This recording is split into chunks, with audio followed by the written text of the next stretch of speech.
League of Legends has changed a lot over the years.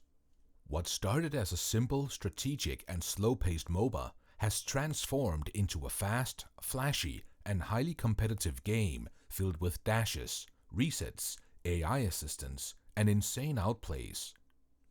Some say League has evolved for the better, while others claim that it has lost its soul, that the game today is almost unrecognizable from what made it special in the first place. But how much has really changed?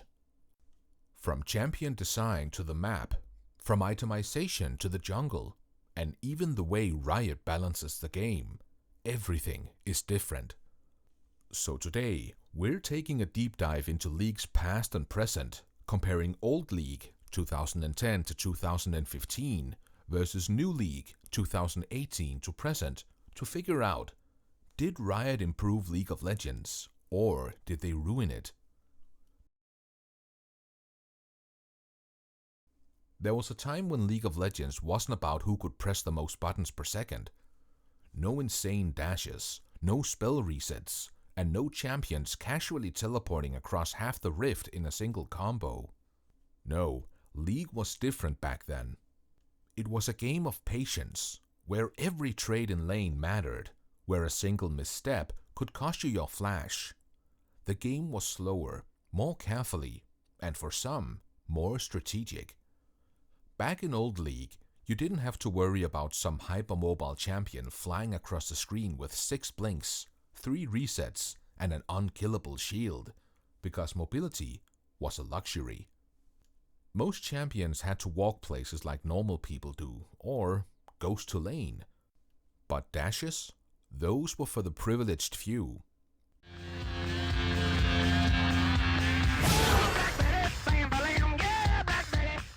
If you played an immobile champ like Ashe, Malzahar or Annie, you simply accepted your fate and prayed your flash was off cooldown when Zed hit level 6. And then there was mana. Oh, mana actually mattered. Spamming abilities wasn't free. If you wasted your spells, you were forced to auto-attack like a peasant while your opponent laughed and shoved the wave. No free energy regen, no mana refund passives, just the harsh reality of running out of resources. We did have mana potions back in the day, but it would cost you some gold, and they weren't that great. And fights? They actually lasted more than 2 seconds. Tanky champions actually felt tankier, and positioning in teamfights was the difference between life and death, not just whether or not you had a stopwatch in your inventory or dashes off cooldown.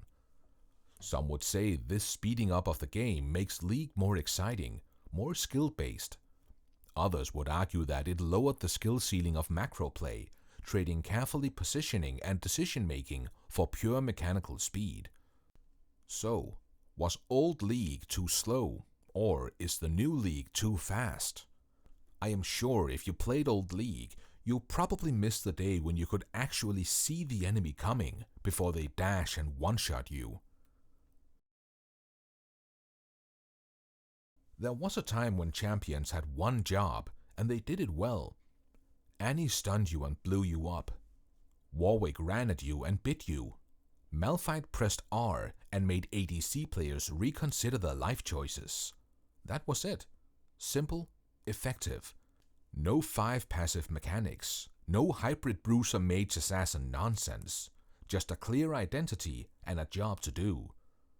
Back then, if a champion scaled hard into the late game, they had to suffer through the early game to get there. If they had high damage, they usually had low mobility to balance it out. There was no Tryndamere dashing 3 times in a row with Navori quickblades.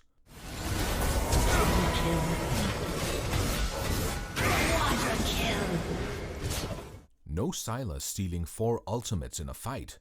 No Belveth turning into a literal raid boss. Every champion had a weakness, a flaw you could exploit if you played smart enough.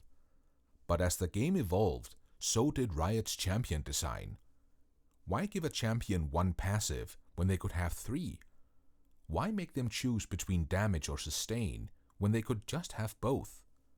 And why on earth would a champion need 1 ultimate when they could just take everyone else's. Somewhere along the way, things changed. Suddenly, every new champion that stepped onto Summoner's Rift became equipped with a built-in highlight reel kit. Gone were the days of simple kits with clear identities. Now, nearly every champion came loaded with a dash, a shield, a heal, and a reset mechanic, sometimes all at once. If you didn't have mobility, you weren't viable enough. If you didn't have a way to cheat death, you'd probably end up in the not worth learning category of champions. And so, the Rift changed. Champions like Aphelios arrived, with more weapons than an entire Demacian battalion. Seri wasn't just an ADC, she was a drifting high-speed race car with a sniper rifle. Cassante? Oh, he's a tank. Except when he decides not to be, and suddenly starts deleting squishies like an assassin. It's not that modern champions aren't fun to play, they absolutely are. But fighting against them? That's a different story. Old League felt like a well-balanced chess game where champions had strengths and weaknesses that made sense. New League feels like playing rock, paper, scissors, except rock can also be paper if it feels like it, and be scissors on a good day. Some say League has evolved into a more skillful game, rewarding those who can keep up with high-speed decision-making and insane mechanical play. Others believe Riot has overloaded their designs, turning what used to be a game of macro and strategy into a playground for champions who can spam more buttons than their opponents. Company, dude. Like, you guys are fucking retards. You really are. You working in that dumbass office, you're stupid. How can you get paid to balance the game when there's champions like this? One thing's for sure. If old Skarner saw what new Skarner could do, he'd probably assume he was a reworked champion from a completely different game, and then report him for scripting, just to be safe.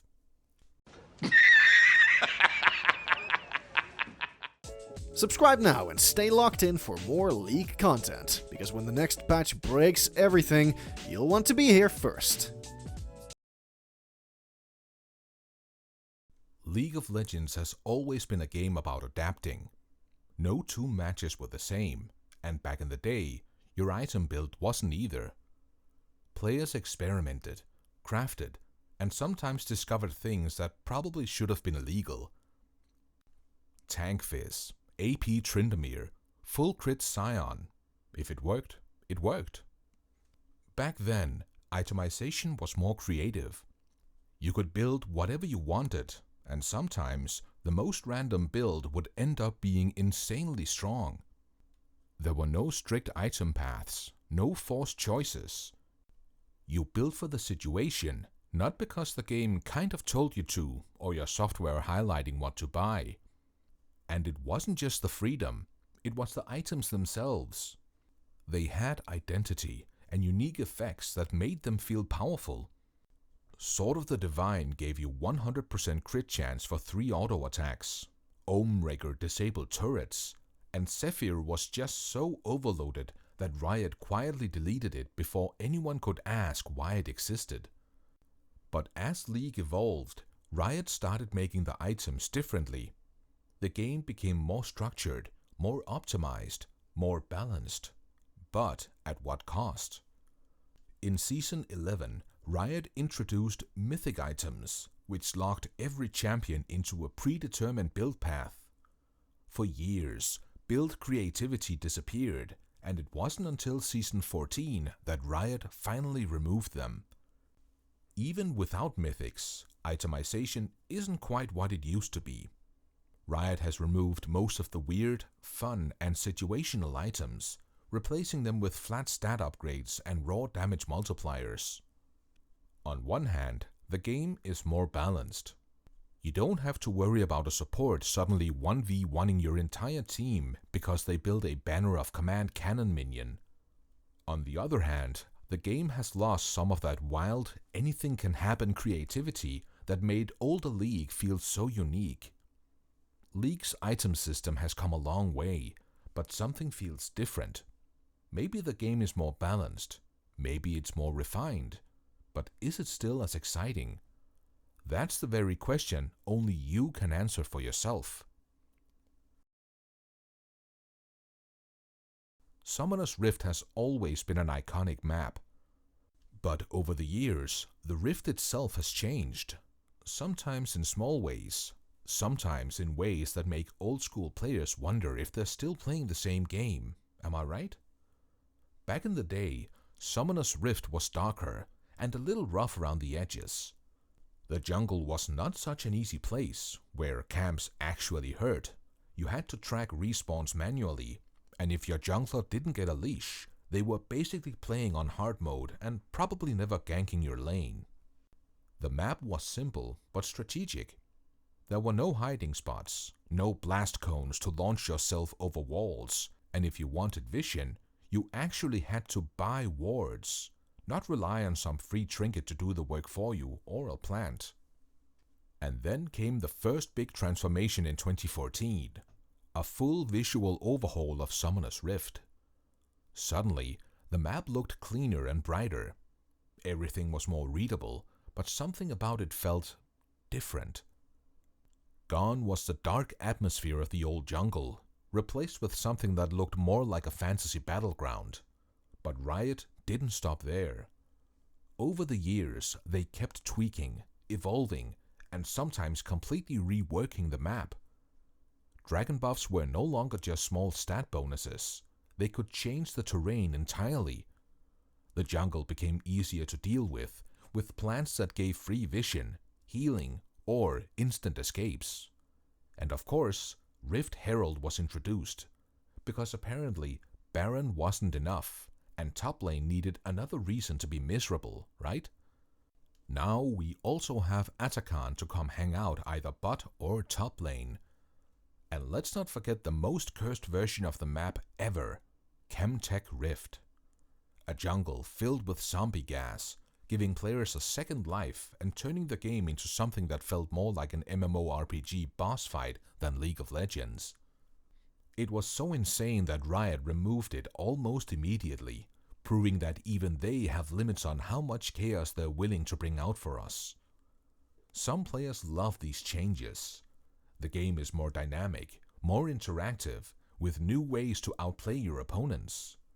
Others miss the old days, when League was about macro play, vision control, and outthinking your enemies rather than just outdashing them. Personally, some map changes were good, others a bit unnecessary, but that's the way it is. The meta has always been the invisible force of League of Legends. It decides which champions are strong, which strategies are viable, and which unlucky souls are doomed to spend an entire season irrelevant and forgotten.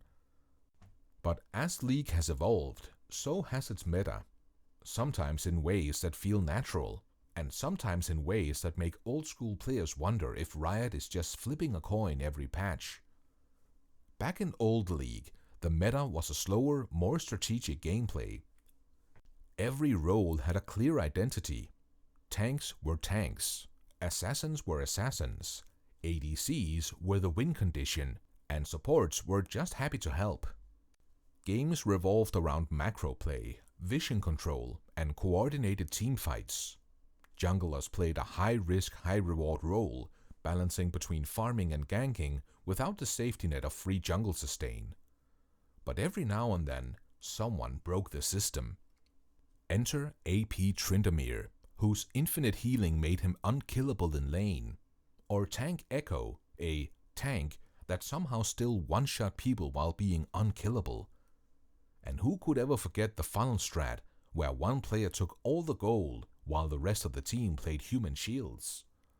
These metas were often broken, frustrating, and sometimes straight up game-breaking. But there was something special about them. They weren't planned. Players discovered these strategies. They weren't handed to them by Riot. If something was wrong, it was because players figured it out, not because the game nudged them toward a specific playstyle.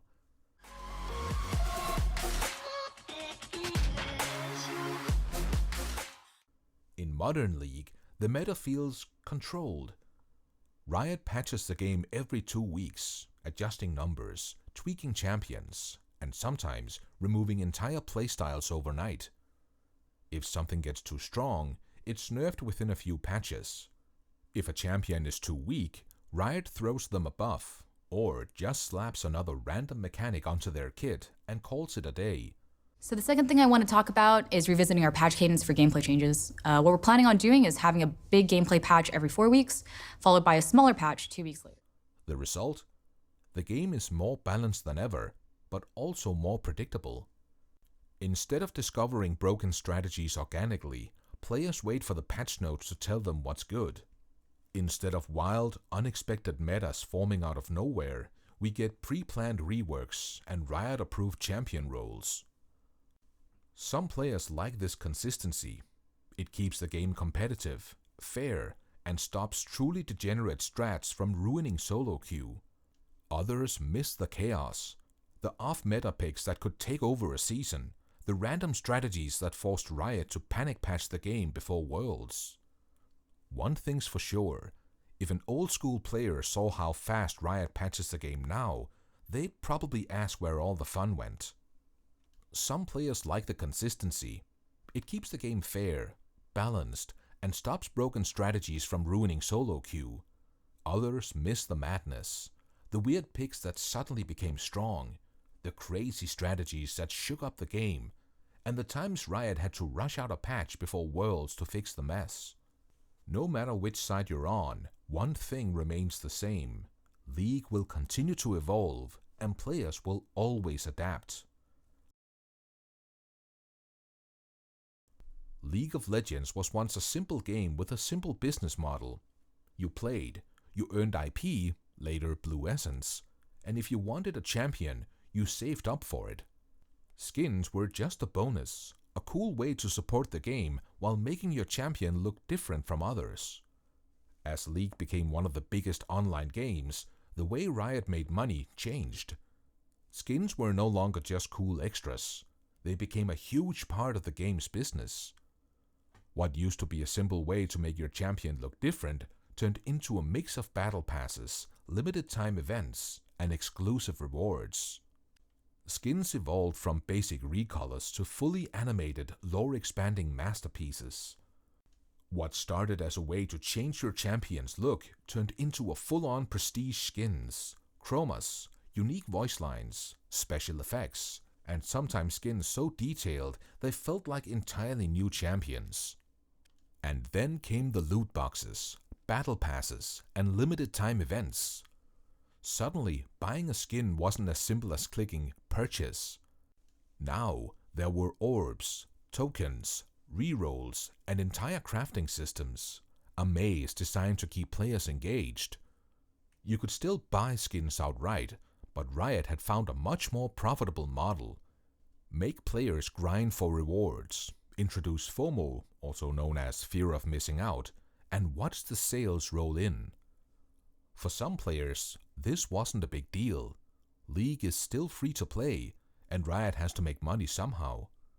Compared to other games, you can still enjoy it without spending anything.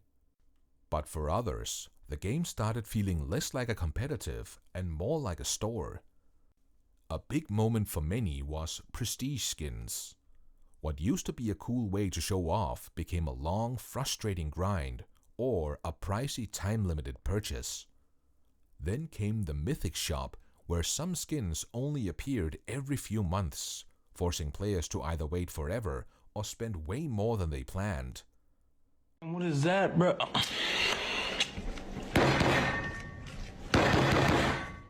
At the end of the day, League isn't just a game anymore, it's a business. Riot still releases balance changes, new champions, and updates, but with every patch, there's also a new skin line, another event pass, or a limited time bundle to buy. Some players don't mind. If people want to spend money on skins, that's up to them.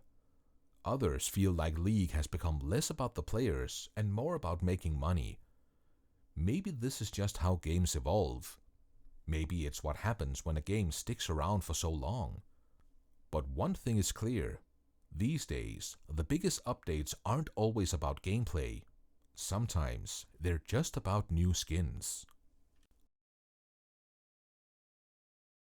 League of Legends has always had a passionate community.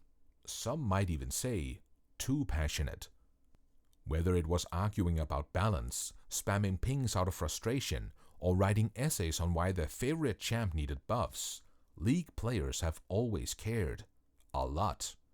But as the game has changed, so has the people playing it. In the early days, League felt like the Wild West. Trash talk was everywhere. Chat was full of rage and memes. And if you insta-locked your lane and or Teemo, you were probably getting flamed before the game even started. Every match was chaotic, unpredictable, and sometimes more about surviving your teammates than the enemy team. But it wasn't all bad. The old League community was also full of creativity and inside jokes.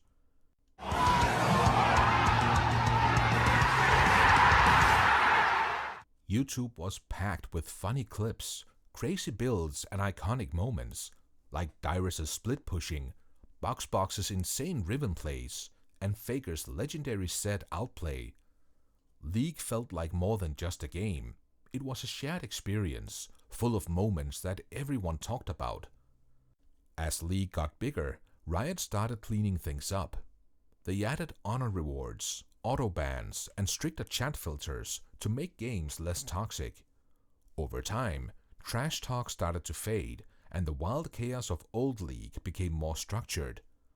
This made the game less frustrating, but also less personal.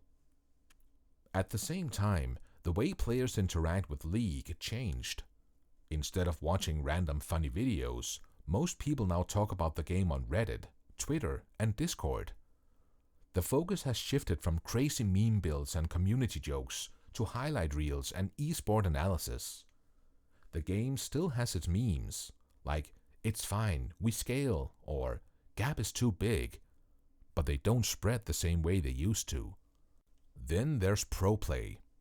In the past, watching big tournaments was a huge part of being a League fan. Everyone tuned in to see legendary teams like SKT, Fnatic, and Samsung White battle for the top spot.